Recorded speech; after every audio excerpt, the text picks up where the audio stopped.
Okay, don't need them. Okay, we're gonna get started. Nope. Got me today, my friends. Good evening.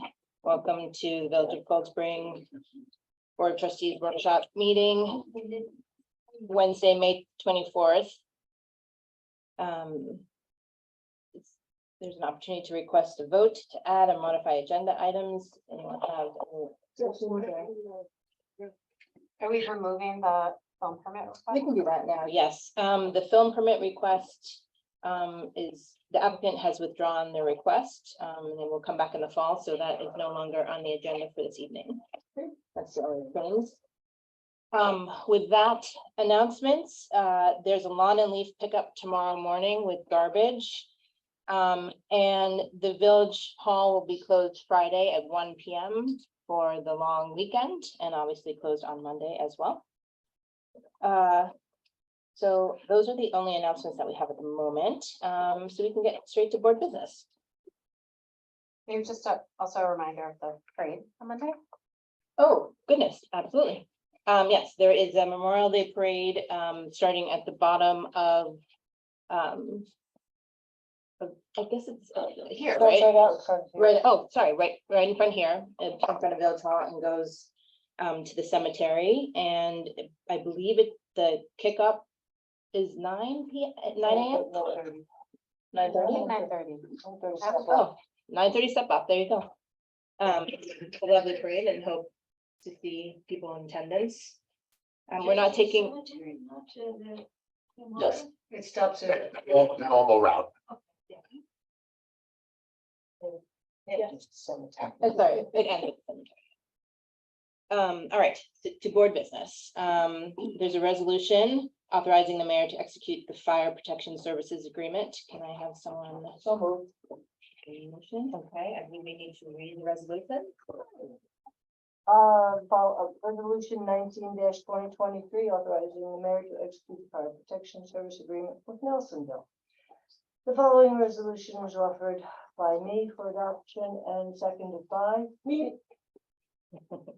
To it, whereas the village of Nelsonville does not have a local fire department to provide fire protection services to its residents, and whereas Nelsonville wishes to contract with Cold Spring and the fire company number 1 for fire protection services to Nelsonville, and whereas Cold Spring and the fire company number 1 are willing to provide fire protection services to Nelsonville under the terms and conditions set forth in the attached agreement.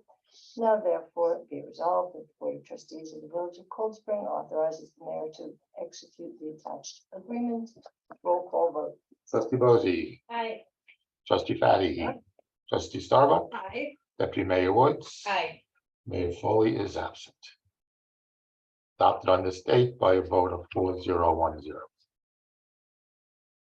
Okay. And now to the approval of bills. I want to make Motion to approve batch number 6934 in the amount of $162,305.07. Second. all in favor? Aye. Aye. All right. Bills have been approved. All right, on to the fun part of the evening. Chapter 76 noise, 104 signs, and 134 zoning. I believe that Trustee Bozzi has an update for us on the working that has been happening, so go ahead.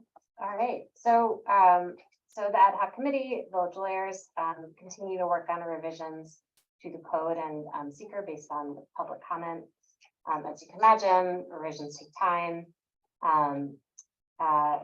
They are, I would say that it's divided into 3 buckets of the work that's happening now. So one is recommendations that have been brought to the village board from the ad hoc committee that have been accepted by the village board. So those have to go back to the ad hoc committee to actually redraft the language. And some of them are more complicated than others. Some of them, as we know, are kind of simple clerical errors or simple solutions. Others are a little bit more complex and are taking some time. So for example, the village board discussed and approved last week removing sections of the form-based code and relying instead on the HDRB design standards. That's conceptually straightforward, but figuring out exactly where that goes in the language to make sure that it's enforceable is taking a little bit of work, including consulting with the village attorney.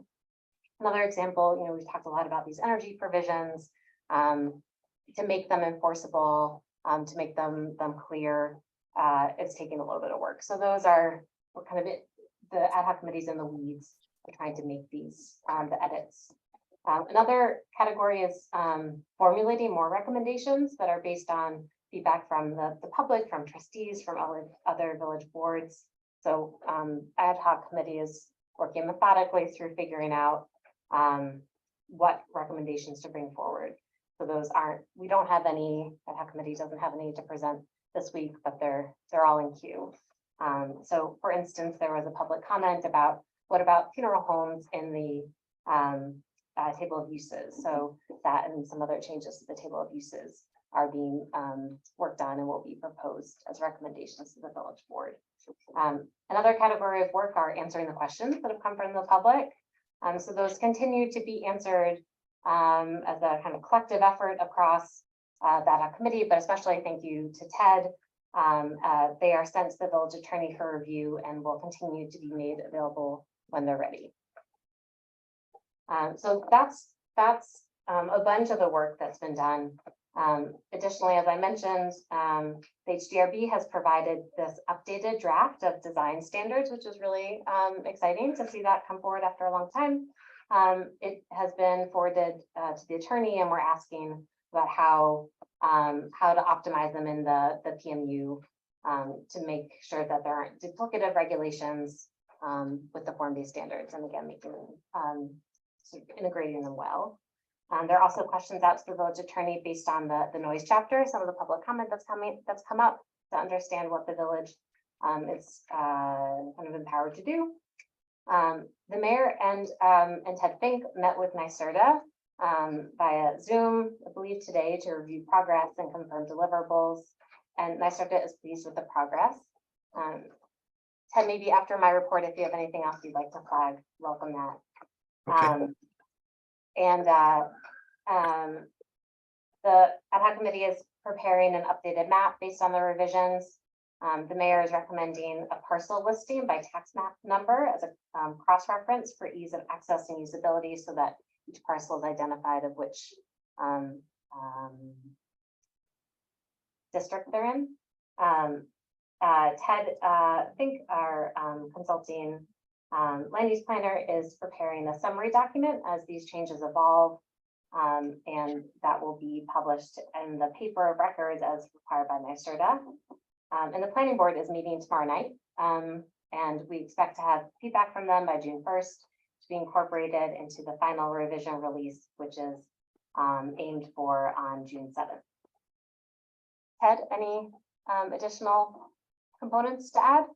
I think you did an excellent job on exactly where it stands, but I think we are looking at some of the changes that were recommended to the dimensional standards as well, particularly the proposed RL zoning district to allow for 3-story structures rather than the 2.5-story. I think Michael Armstrong had made a recommendation. It seemed like that was a sound recommendation because of the presence of some of the older homes within that district, the larger older homes within the village. There were a couple of other areas in the dimensional table that needed to be filled out as well. So we're talking about that as well.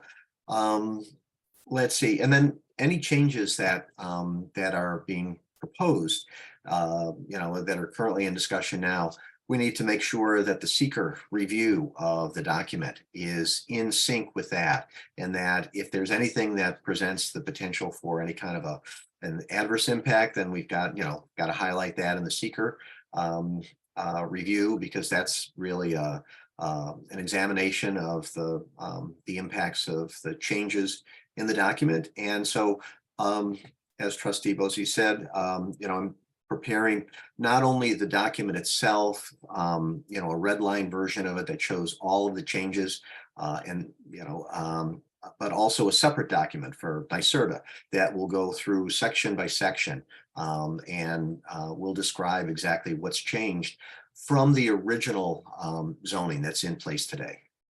So I think that's about it. Thanks, Ed. Thank you. Where does our grant sit in all of this? In terms of timing or? Do we always So the- play at the party? So Ted, maybe you can say, I know that the final deadline is the 30th of June. Yes. So we haven't missed it yet, but we'll see how things go. Yes, we did have a good discussion with NYSERDA, and they certainly do want to close this out by the end of June. I think that's the target goal here, is to have everything completed during June. And that would include not only the zoning, to have that adopted, but also to have in place a final report on the metrics that was prepared as part of the contract with NYSERDA. What are the benefits, the public benefits of updating the zoning regulations, and all of the other reports that have to be done. So they want to see them before the end of the month, but they said that we can get started on them now, and it can begin to feed them information, even though the actual document hasn't been adopted. But it's on its way, and so I think that was good news, that they would welcome them even as a draft document now. And if there are any changes that happen after we submit that, then we'd have to provide an addendum to that. But it was a productive meeting.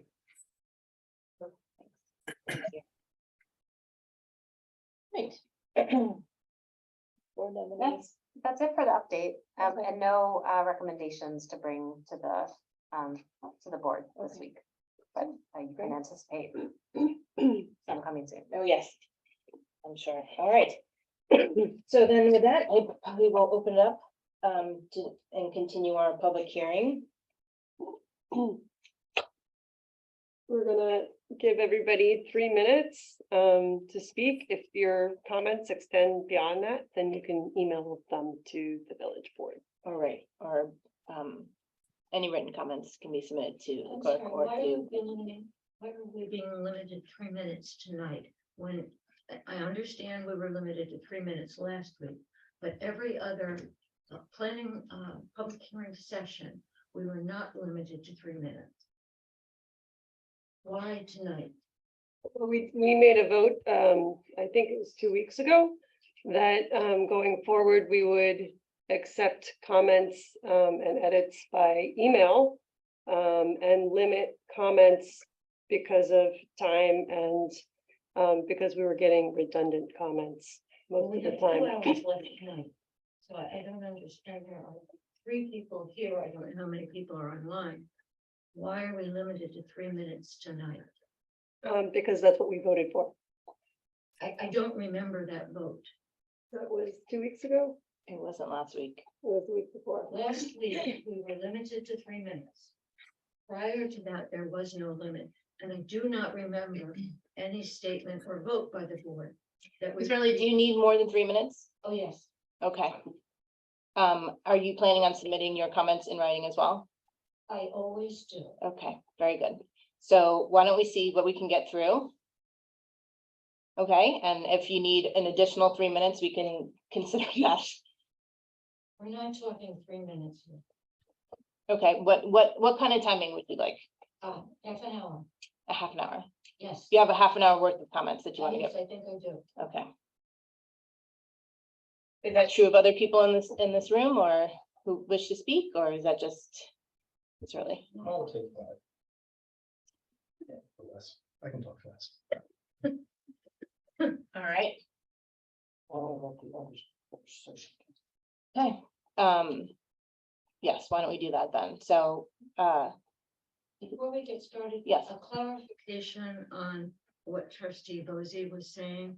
If I understand it correctly, an updated chapter 134 will be available on June 7th.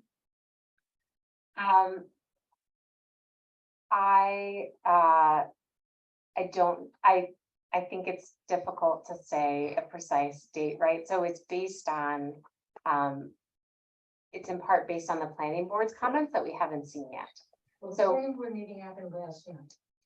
No, it happens. It did happen last night. Okay, well, the comments are being submitted June 1st. The comments, so there were significant comments that were part of the agenda of the planning board meeting. Yeah.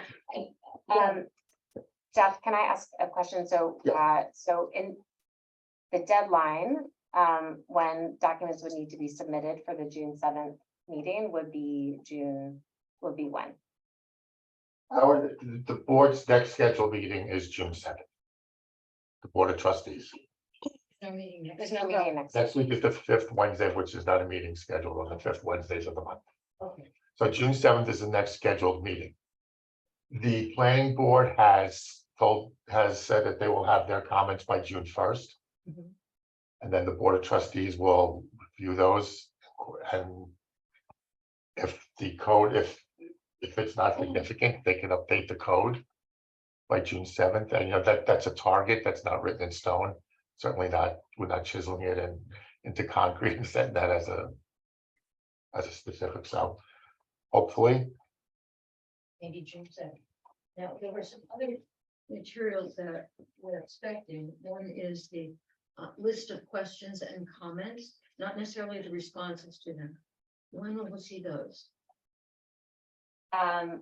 That's true. We said that we would add all of the comments. We can do that. I mean, I'll be frank, the mayor is quite sick and has been, as you can imagine, really, given that many of the other people that are working on this, our volunteers, has been really driving it. So I think, given her illness, some things have been a little bit slower lately.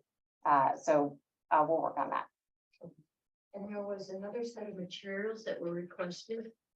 There was, prior to those materials being requested, there was a statement that the ad hoc committee or members of the ad hoc committee had come up with, let me call it a spreadsheet that identified for each parcel the size of the parcel. And it had been requested 2 weeks ago that that information be made public. And it was, if my memory was correct, it was agreed to by the village board. So when will we see that? We'll have to get back to you. I don't know about that.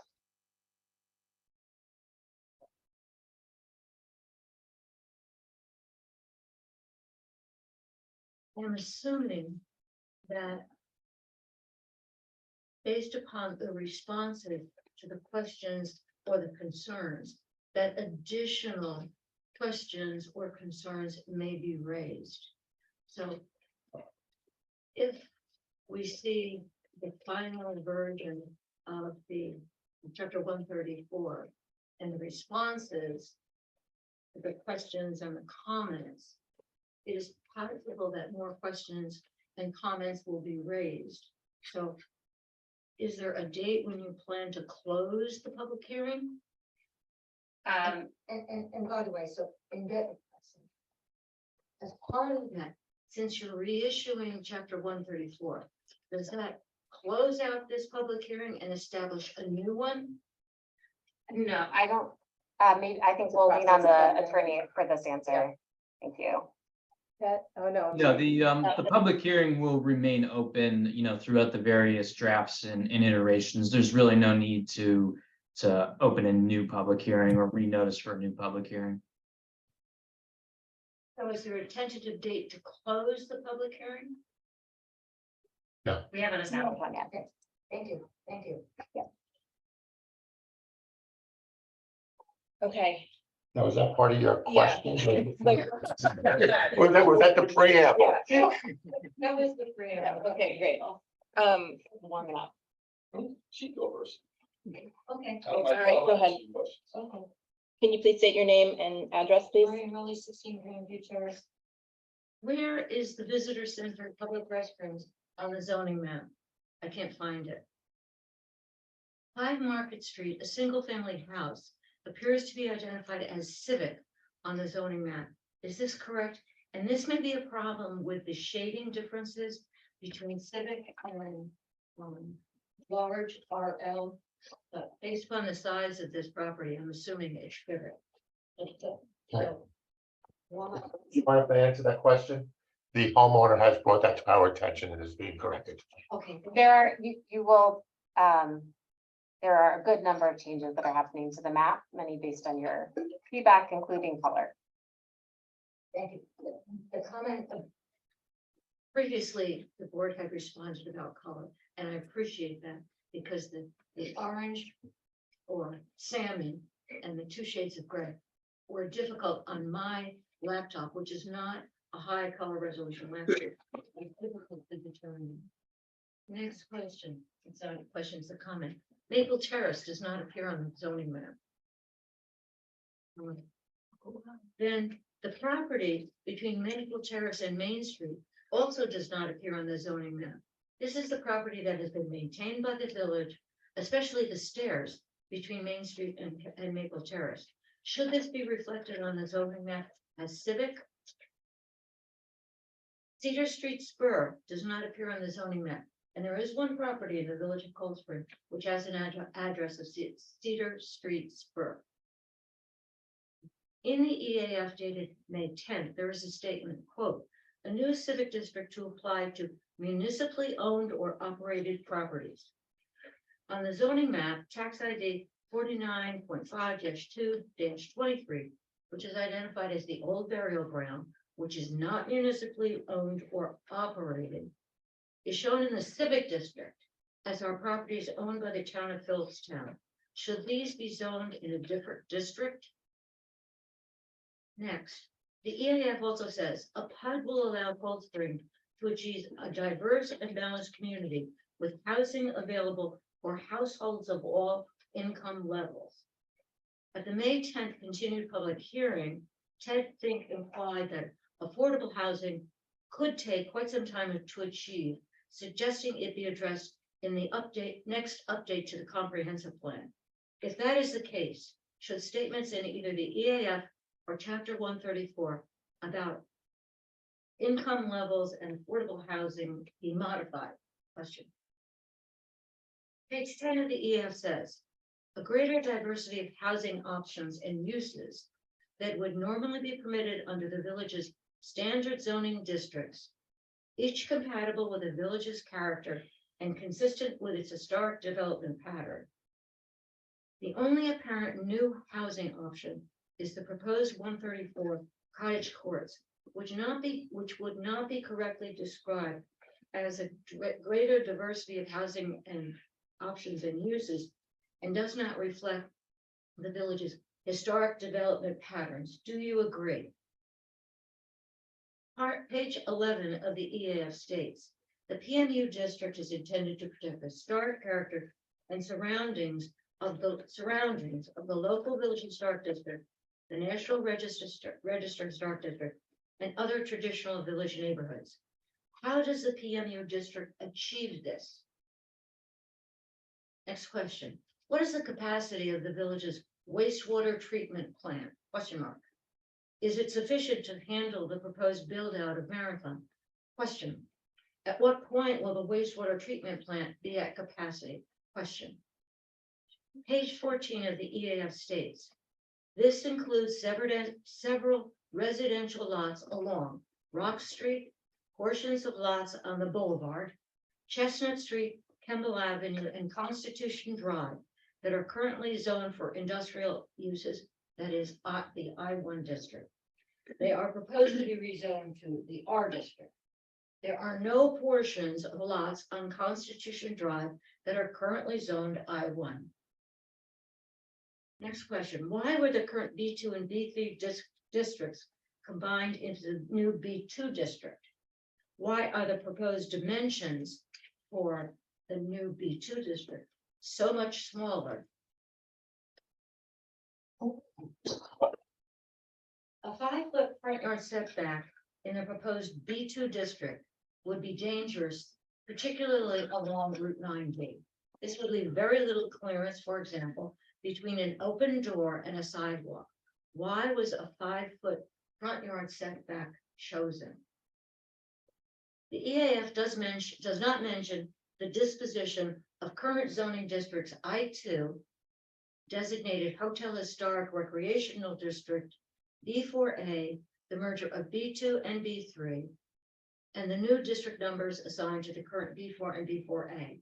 Should these be described? Question. What properties and uses are meant by the following statement in the EAF? A few other lots that were largely developed before zoning in 1967 are currently zoned for uses that do not exist on the property. What properties or what uses are meant by that? These have also been proposed to be zoned for the uses that exist, allowing them to be legitimatized rather than requiring the owners to seek variances for any development or redevelopment of their properties they may seek. What is meant by that?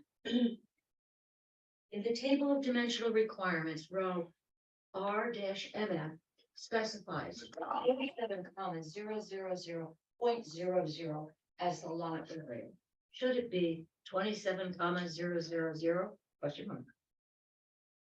134.7E or F1 says the private frontage, where frontage is capitalized, of the building shall conform to and be allocated in accordance with table 6B and figure 6.5. The word frontage, capital F, is not a defined term. How is table 6B related to this? Question mark. Table 6.5 states that attached porches must be at least 8 feet deep. Why is the proposed code prescribing the depth of attached porches? Question mark. Many current attached porches are less than that depth. Does that make them non-conforming in the proposed code? The definition of front plane is the facade of the building nearest the front property line, which is parallel to or at an angle of 45 degrees or less to a public street or public right-of-way, excluding porches, decks, or patios. Here, does porches include both covered and uncovered porches? 134.17D3 should, next to any portion of a lot line shared with B1, B2, or B3 lot, be expanded to include B4. EAF page 15 refers to design principles. Design principles may apply to the historic districts, but are not appropriate for structures outside of the historic districts. EAF page 15. Graphic standards have been added to illustrate what existing buildings, building modification, building placement on a lot, building form, parking location, landscape standards, and streetscape standards such as sidewalks, tree lawns, street trees, and street lighting should look like. Many elements in this sentence are the responsibility of the village and/or should not be addressed by zoning. EAF page 16 states, bed and breakfast would no longer be permitted by special use permit as they are at present due to the small lot sizes characteristic of the RO district and the need to avoid nuisances from traffic, noise, and lighting that bed and breakfasts can exhibit. Yet the paragraph goes on to say that family daycare homes is a new use that recognizes the need for options when a working family requires care for preschool children in the neighborhood. Family daycare homes located on small lot sizes, characteristics of the RO district, create similar nuisances from traffic and noise that bed and breakfast can exhibit. Family daycare homes can attract preschool and school-age children, as well as children from other neighborhoods. It seems that if B&Bs are not permitted for those reasons, family daycare should also not be permitted. This also applies to the table of uses. Would you agree? Similarly, if bed and breakfasts are not permitted in the RO district, short-term rentals should also not be permitted in the RO district for the same reasons. The paragraph also says the remainder of the uses currently permitted in the R1 district would continue to be permitted under the R district. The current R1 district permits churches at similar places of worship, parish house, public parks and playgrounds, other municipal recreation uses, schools needing State Department of Education requirements, public libraries and municipal buildings. Each of these uses seems appropriate for the proposed RO district for the same reason that B&Bs are not permitted. In addition, places of worship, parks, schools, and public libraries have a separate zoning district in the proposed chapter 134 ERC. This comment also applies to the table of uses. Shouldn't those uses be located only in the ERC? Page 16, newer neighborhoods, states that B&Bs are not permitted. Bed and breakfast would no longer be permitted by special use permit as they are at present due to the small lot size characteristics of the RN district. The RN district requires larger lot sizes than does the RO district. So it seems incorrect to refer to this district as having small lot sizes to distinguish it from the proposed RN district. This paragraph also says the remainder of uses currently permitted in the R1 district will continue to be permitted in the RN district. The R1 district permits churches, similar places, uses, public parks, playground, other municipal recreation uses, schools meeting state Department of Education requirements, public libraries, blah, blah, blah. Each of these uses seems inappropriate for the proposed RN district for the same reason that B&Bs are not permitted. Do you agree? Similarly, the bed and breakfast are not permitted in the RN district. Short-term rentals should also not be permitted in the RN district. Do you agree?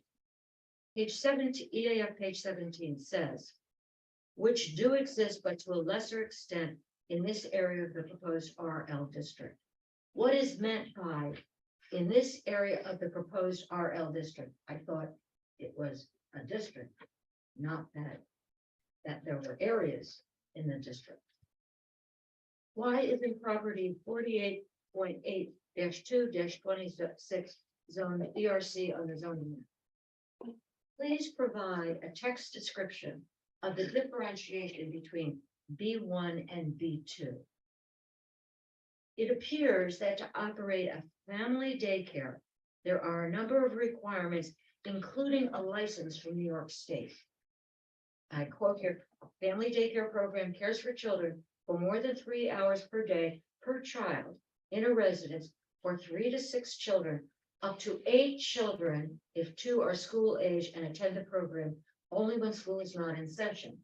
Generally, the provider is the only caretaker in a family daycare program, but if care is provided for more than 2 infants, there must be 1 caregiver for every 2 children under 2 years of age in the family daycare program.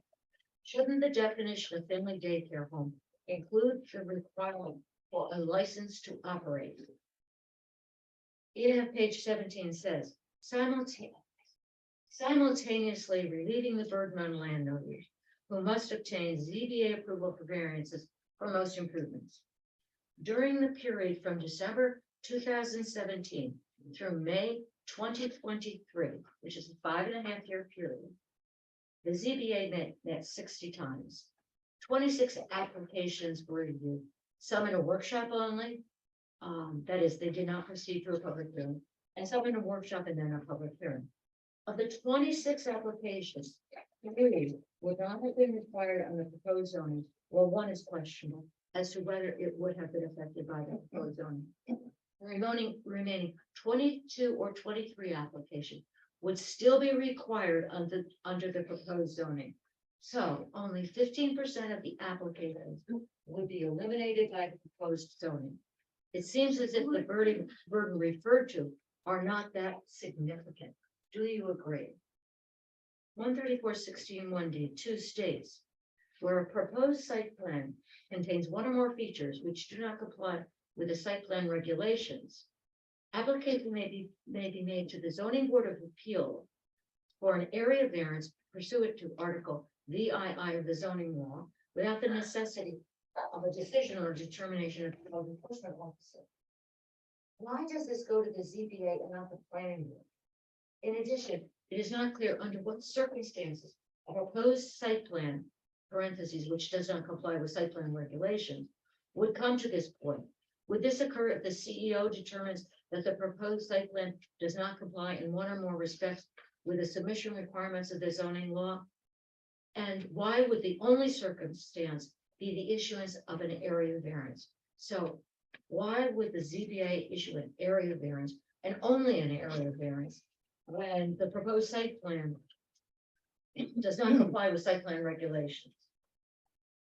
134.16.1 says, such regulations are designed to protect Cold Spring from traffic congestion and conflict, noise, lighting, odor, and other forms of pollution, inappropriate design, flooding, wasteful energy use, and excessive soil erosion to ensure that the proposed use will be in harmony with the appropriate and orderly development of the district in which it is proposed, and that its impacts can be mitigated compliance with reasonable conditions. The regulations are also designed to ensure that new and existing development conforms with the village's planning goals and objectives as expressed in its comprehensive plan and as applicable waterfront revitalization program, thereby protecting the natural, cultural, historic landscapes and aesthetic qualities of the village. It seems as if inappropriate design is not an appropriate regulation for site plan approval. In addition, at the time that a site plan is submitted for approval, it is not clear that wasteful energy use can be considered. It also seems that aesthetic qualities is a subjective criteria for site plan approval. 134.16.1D3A lists 27 required elements for a site plan submission, although not all 27 elements are required for each site plan submission. In the current chapter 134, a site plan submission has 7 requirements. The proposed chapter's requirements seem excessive, such as locally significant trees, aquifer recharge area, floor plans, location, design, and construction materials of all existing or proposed site improvements, including drains, culverts, retaining walls, and fences, a driveway permit. Are these really required for the planning board to evaluate a site plan? The table of uses identifies over 60 uses that require site plans and therefore site plan review and approval. In addition, special use permits also require site plan approval. The table of uses identifies 15 additional uses that would require a special use permit and thereby site plan approval. This seems excessive and would lead one to assume that the planning board would be overwhelmed. That's it. I did it in less than 30 minutes. Thank you. Appreciate that. Okay, any other comments? Go ahead, state your name and address, please. Bill Few on 3 Rock Street. First, I'm sorry the mayor's not feeling well. Hope she's better. Because she's requested so many times, I addressed all my comments and questions to her. I did, so I'll just read them that way. Kind of playing off what we were talking about earlier. It seems the board and the committee are falling further and further behind in answering the questions, revising, updating the code, zoning changes, etc. I recommend we pause the hearings and resume them after the board has responded to all the questions, updated everything, distributed the questions and answers in the revised zoning code to the community with sufficient time for the community to review it. It seems silly to me that we are paying consultants to generate what is clearly error-ridden material and then asking taxpayers like Marie Early to spend their time in a semi-real-time way trying to correct the process. My suggestion is we pause the meetings, catch up, correct the noted errors. Thank you, Marie. You should be paid. Distribute the questions with useful answers and give the community 4 weeks to review the corrected materials and then resume. So, Mayor Foley, will you pause the public meetings, allow everyone to catch up, correct the noted errors, distribute the questions with useful answers, revise the zoning code, and allow the community 4 weeks to review? If yes, when will you pause? And if no, why not? Okay, the rest of my questions, really, Mayor Early, it's in support of your interest and effort for full transparency. People have told me that you, Mayor Foley, have a relationship with the owner of the Marathon site that compromises your independence. Is what I'm hearing true? If yes, given the clear conflict of interest this represents, will you recuse yourself from all future discussions regarding the proposed zoning plans and/or comprehensive plan? If yes, when? And if not, and if no, why not? Mayor Foley, in support of your interest and effort for full transparency, please describe in detail your relationship with the owner of the Marathon site, his family, his extended family, his employees, his professional contacts, and anyone else who might reasonably consider his representative. Please detail all conversations and/or communications, including time and date you have had with the owner of the Marathon site and any of the above mentioned individuals, including but not limited to the development of the Marathon site, access to the Marathon site, employment or consulting opportunities, references, referrals, or other professional opportunities. Please provide a complete list, name and date of all donations, gifts, any form of compensation or remuneration you have received, members of your family or extended family organizations, your running mates and their families or extended families, members of this board, other public figures or government employees that you know and or have communicated with, and from any and all of these individuals and organizations named above.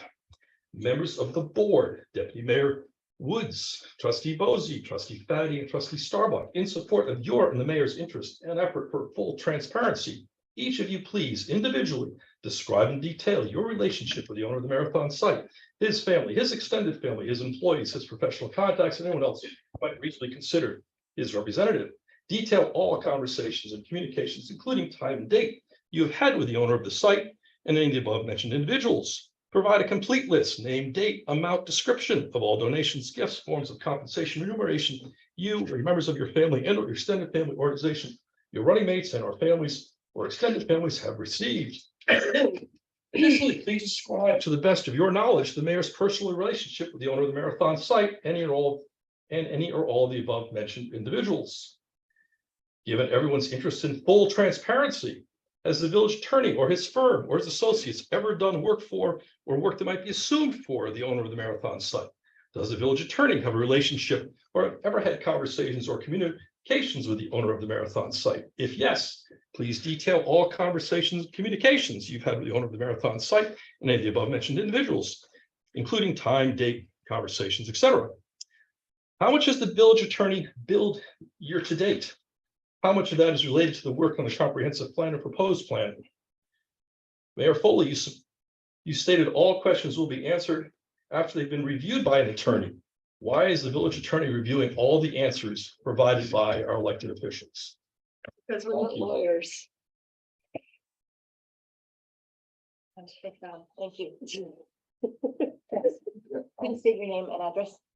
Joe Meyer, 46 Kemble Avenue.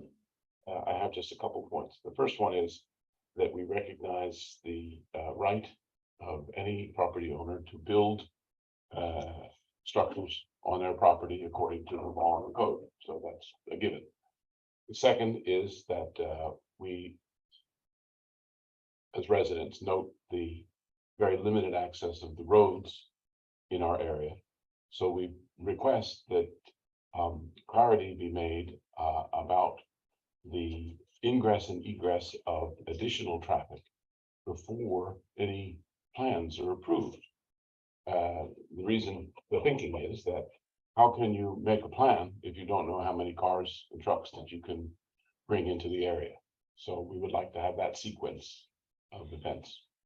The next point is the aspect of the structures to be built.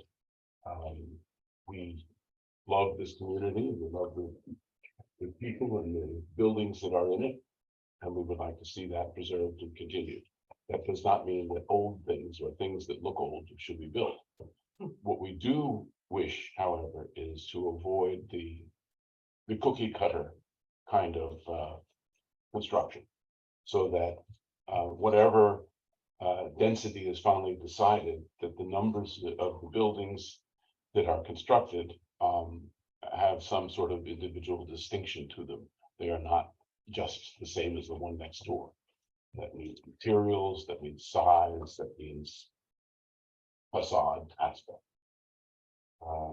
And the last thing is a point that I've read the documents online, and I'm not sure that I'm quite up to date, but I would like to say that from a process point of view, I don't understand why the specifics of the Marathon site are contained within what I've seen as the draft of Code 134. that it seems to me the principles of the zoning law should apply to everything in the village. And that after those principles are decided and proved, then a specific plan should be made to build on the site according to those principles. That the two processes should not be made into one. And I observe that in the word, and again, I don't know if I'm up to date, so I can't say, but the wording of the draft that I read indicates that if the zoning law 134 was approved, that therefore everything else would be just pro forma. There would be no substantial approvals for anybody in what is built on the site. So again, I say that I would like the processes of the zoning approval and the site approval to be complete and separate. So those are my comments. Thank you. Anyone else have a comment? Anyone online? No? Okay. All was Motion that? to adjourn. Make the motion Oh, to continue. the Excuse public me, yes, sorry, my mistake. So we will continue the public hearing. Our next meeting is June 7th. Please submit any comments, questions in writing to the clerk or email is also acceptable. Maria, I assume your tome will be gifted to us shortly. Oh, Michael, I'm sorry. I did not see you. Sorry. I didn't know if there was a public comment period at the end, or if it's just on the on 134 now. It works. Just doing it on 134, but we can obviously open up public comment on other Well, issues. it's related to 134. I just wondered if the public hearing is closed, will the planning board still be able to comment or ask questions about the code update, or are they, in this instance, considered part of the public? You know what I mean? It's probably a Jonathan question. So typically they would be able to comment afterwards. I don't know, I'd have to look at the code and see what that says. But I would imagine that they want to have all their comments in before the close of the public hearing. Okay, thank you. You're welcome. Who was it that was speaking? That was Michael Mike Jordan. Jordan from. Okay, so our next meeting is June 7th. There's, Do we need to vote? Jeff, to keep the. You should hearing? make a motion to keep the public hearing open to June 7th. okay. I think someone has to actually make the motion. I'll make a motion to keep the public hearing open. Okay, all in favor? Aye. Aye, okay, excellent. Now, can we adjourn? Make a motion to adjourn? Thank you.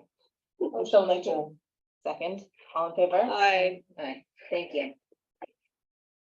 Thank you. Good night, everyone. Thank you. Thank you, Jonathan. Thank you, Jen. Good night. Good night. Have a lot of, you know, there's no cross with the marathon. But